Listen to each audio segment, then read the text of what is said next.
So this is Kal Kat to Kal Katster, and this is a review of the final episode of Stranger World Season 3, New Life and New Civilizations, yet cribbing from the opening text scrawl of the show, again for the title of an episode.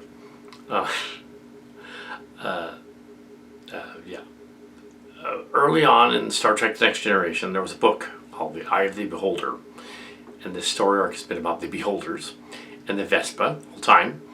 But in Eye of the Beholder, the book that I read when I was a teenager, or maybe late teenager, that one was about a blind Andorian and other stuff, and it was about the data and romance and stuff. It was not very similar, but the title would have been called Eye of the Beholder.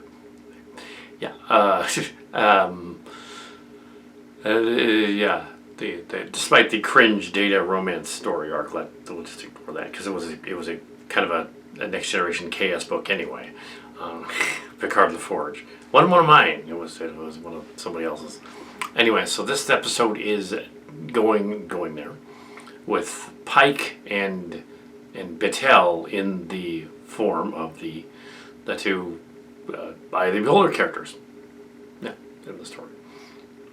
The guy that got his eyes plucked out and made into a zombie, similar to our zombie story.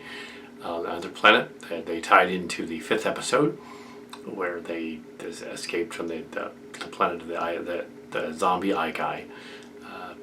This season on our fan films, there was a story arc about a LARPing troupe that becomes zombies as well.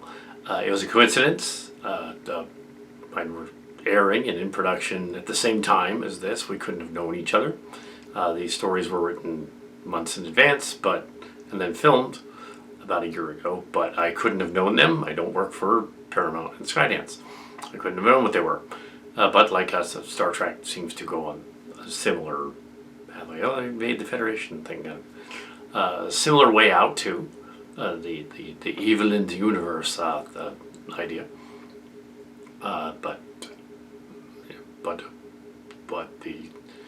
the gender specificity in the story was that the LARPing troupe in the Kal Kat story was supposed to be a gay LARPing troupe. They were, but then decided to do the zombie episode immediately after that, and they said they're a LARPing troupe, but they just happen to be, so that we could avoid the very obvious cringe that kind of implying the evil bad guys in the story were gay. Well, they weren't bad because they were gay characters. They were bad because they were bad. It didn't have anything to do with their gender or their preference. It was just they were bad. But not all of them. Turns out some of them were good.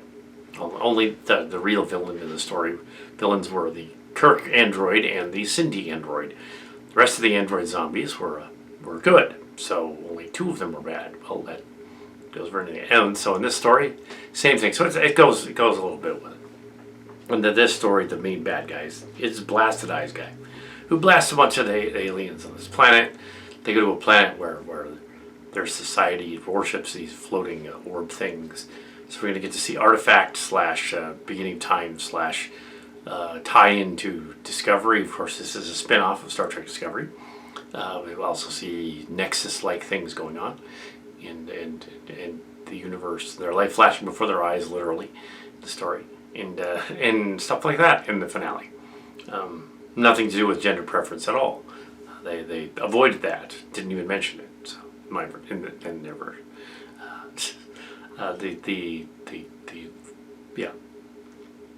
In the story that I wrote, the LARPing troupe was like, in the third movie, they were like, oh, we're just a LARPing troupe. It has nothing to do with their gender preference or sexual preference. Nothing to do with that. They actually say it to the audience that's watching it. Yeah, and I can do it. They just happen to be, because they're all Kirk, and who but Kirk clones. So in my story, so they would be in love with themselves because they're literally clones of Kirk. Of course, Kirk would be in love with himself. Of course he would. His ego is that big. And Picard wouldn't be in love with himself because his ego isn't that big. He'd be in love with the Forge because it's the lascivious and cutious of Borg that had been resurrected into the zombie planet as well. But that was my fan film. And this story, which actually does reference Doctor Who, as some of the people commented in the comments, they mentioned a time traveling doctor and stuff. But they're also referring to Corby, who did a little like time travel in the 5th episode, backward kind of. So Corby, and how did he get out of that? They didn't. There's kind of a typo there, just kind of a screw up. And Corby if he's supposed to be the same Roger Corby that Kirk encounters in Where the Little Girl's Made of which I have the Beholder's sequel, a certain spiritual sequel as well. That one, if that happens, then Corby is technically, he was kind of old in that Kirk episode. He wasn't, so he's not, the actor that's playing Kirk is clearly 41 or 42 in the story. He's supposed to be younger. He's supposed to be like 35, 34 even, but here he's playing younger. The Corby should be considerably older than Kirk, but I think it's the same age. The guy who puts the androids on the planet. Anyway, they do address the Kal Kat premise and fan as well premise that they are in a separate timeline and they could go in a different direction if they really wanted to. Pike doesn't have to go into the space wheelchair, and they address that in the story. I didn't know that was coming. They addressed that in that Life Flashing Before Your Eyes 2001 type of thing, and I have the Beholder. Also, there was a Buffy episode that's just very similar to. I took it more similar to the Buffy episode, an old Buffy episode. You have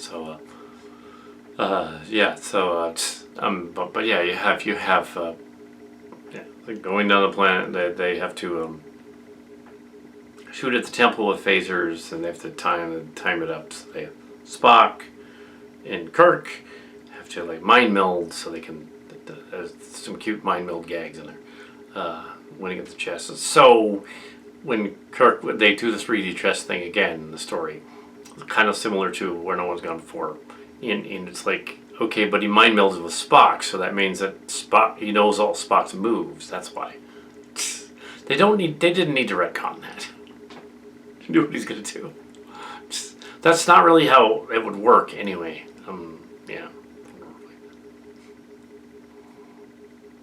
And Spock, being half human, would have emotional differences with the chess playing.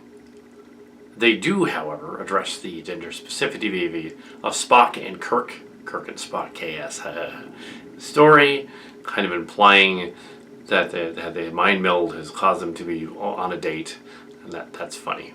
We've done that joke on our show as well, so good for them. Because Kirk and Spock, the Spock zombie is actually kind of a good guy. In the zombie stories, the Pike story, the B story kind of is that the bad guys in the buffer and all that, and then we go into the B story. The bad guy got out of the buffer and went across light years somehow. It's kind of funny that they kind of nonchalantly say, "Well, he must have."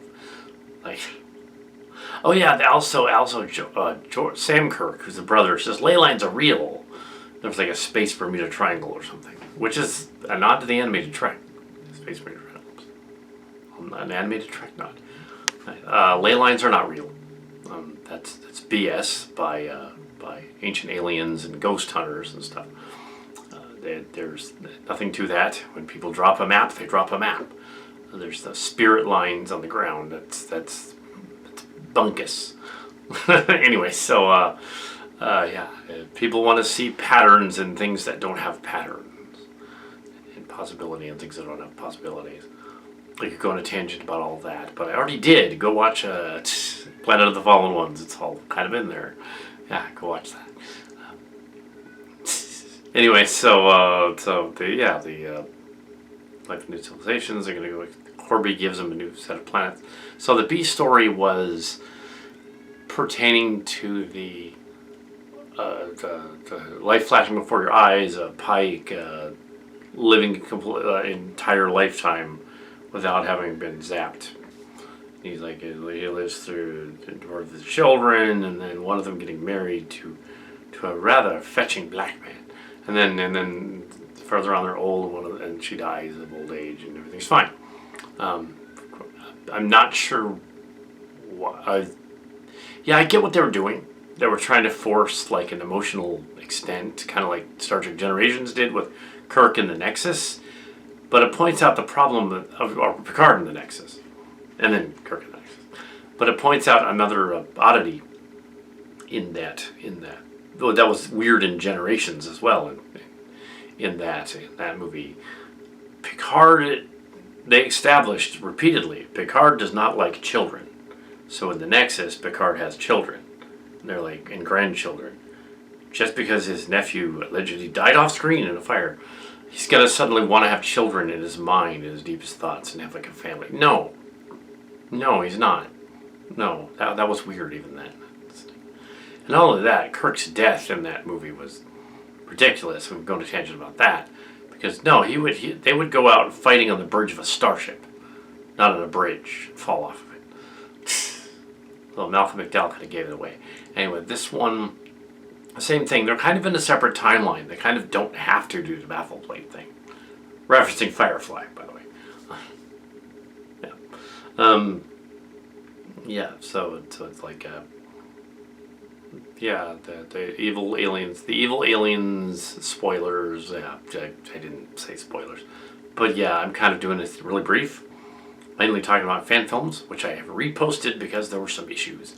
After coming back from Disneyland, went like, oh my goodness, I have to fix some title things and some disclaimer things and move some things around in the fan film, give them credits where the credits due and all that. But I also changed the disclaimer so it's like, well, the only reason anybody would know the LARPing troop thing had any gender specificity, because I said it in the disclaimer. So why don't I take that out? Then they won't know.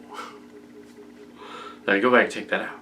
Yeah, I could have taken out that I also the episode doesn't directly, just hints at it anyway, so it doesn't directly go there. It doesn't directly say they're bad because they're gay. It says they're bad because some of them are bad and they're egotistical.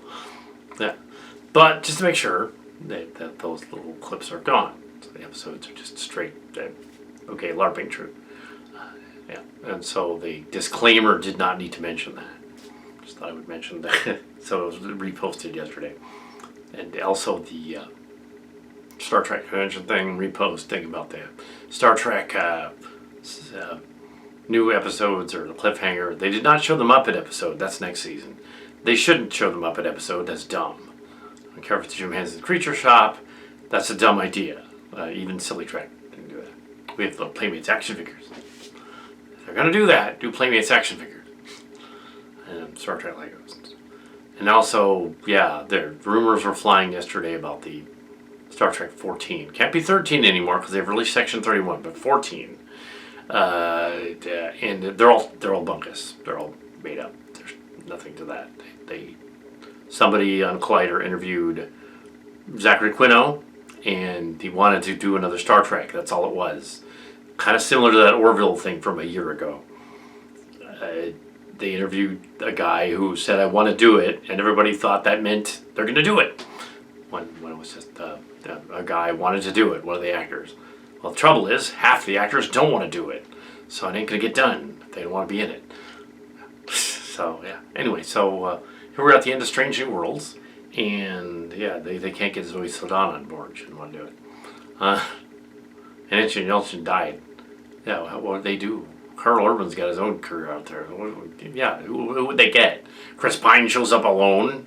Or Zachary Quino shows up alone? That'll be dumb. No. It's too long. It's too late. It's 10 years later. That's not going to work. They should do something for the 60th anniversary. They should hire Mark Scartz and I to be on Star Trek, and we will put out a 60th anniversary movie. But they won't. I'm sure they're not going to do that. But yeah, Strange New Worlds this season, sort of recap, has been kind of a mixed bag, kind of a mess. Even up to this one, even the last week's Enemy Mine ripoff. They were equating that to not Enemy Mine, but a couple of other things. But no, it's Enemy Mine. That's literally what it is. They didn't mention that in the reviews of that Gorn and the Lady episode, and they mentioned Arena, the Gorn battle episode. That's what they're doing, but yeah, it's too dark. But it was a dark planet, so that makes sense. If you darken the bridge of the ship, that doesn't make any sense. If you darken the corridors of the ship, that doesn't make any sense. But yeah, it's the see it on the screen. They pull down the it's the way they photograph when they do this thing for blogging. They don't realize the contrast should be up, so when you see it on a monitor, it doesn't look too dark. That they should have been watching that because yeah. This one also has lit corridors, so it's good. But yeah, there were some camera oddities. There were some line of sight oddities. There was it went a little too quick. It clearly was not meant as a two-parter. They could have ended the show here and probably should have. It just said we don't know what happened to them after that. That kind of what they should have done. Okay? And they couldn't introduce a new bad guy race if they're never mentioned again. So you know how it's going to have to end with them defeating the bad guy race, because otherwise Kirk has to encounter them later. Yeah. And the perfect synchronicity. The ship's through. Will that even work? Does that even work? Anyway, it's science fiction. Science bullshit. Yeah. But I'm guessing it's not bad. The whole season's been kind of a mixed bag, so. But not any worse than season 1 of Discovery. Not on par with season 2 of Discovery. Yeah, so. They kind of tried to fix the Gorn, per our suggestion, and say, like, okay, this one Gorn they found on the planet that they shot at the end, is actually not out to impregnate them with the bloodworms. So she wasn't going to do that. The bloodworms. Yeah. They have to come out and reveal that is a race of the Gorn they've been encountering in Discovery is actually infested. And that's why they're acting like that. That's not the real Gorn life cycle, because that's really dumb. Let's make them like alien. And the babies pop out and they're feral, and then they grow, and then... That's dumb. They shouldn't do that. And no more episodes where they decide, let's all be Vulcans. Yeah.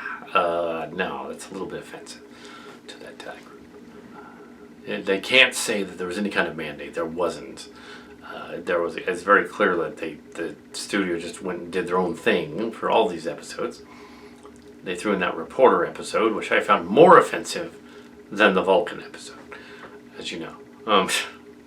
But then I did a disclaimer follow-up story on the disclaimer, saying, okay, this is what actually is going down. So yeah, that's and I'm sure Robert Burnett over there, the other channel, is going to complain about the nuances of this show not going anywhere. Steve Shives on his other channel, he was not going. I don't know any of these people, by the way. He was not reviewing any of this season with his friend. Something must have happened to him. But Shives has been doing political commentary. A political Star Trek would just not work for various reasons. Number one being, it's instantly dated. You can't do a political thriller Star Trek. It's like, how would that work? Like in the future, they have Republicans and Democrats. That wouldn't even make any sense. It just wouldn't work. The way it worked in Star Trek is like Star Trek 6, and even there, 6 was kind of silly in some places where they were like, oh, they're quoting Shakespeare and lines from like about Nixon and making jokes about the 70s in there, and it's like, why would they even know about that if they were in the distant future? They wouldn't know that stuff. Yeah. But yeah, But that's because in the 1990s there was a slew of Tom Clancy movies, so they thought they had to reference it in some way. So there we are. Star Trek Strange New Worlds, end of the season already. The reason you got the other episode just a couple days ago is because I just got back from Disneyland and wasn't able to cover the episode a couple of days ago, and now it is the finale and the current of both. And yeah, really the Gorn Enemy Mine episode. Yeah, critics haven't pointed that out. It actually is Enemy Mine. Of course, a lot of these critics are young and they haven't seen that movie. I'd seen that movie. I was like, oh yeah, they're doing that in mine. Yeah, it's odd when they endanger a crewman on the planet, and you know because they even talked about that during the script writing for Deep Space Nine and Voyager. We can't actually kill the crewman off, so you're like, okay, I have to do these certain things so that the guy's stranded on a planet, but you know full well he's going to be okay at the end. Yeah, yeah, they're going to be okay at the end. Yeah, so yeah, and Enterprise as well. The shuttlecraft episode. So yeah, let's see. Here we are. Strange New Worlds. Yeah.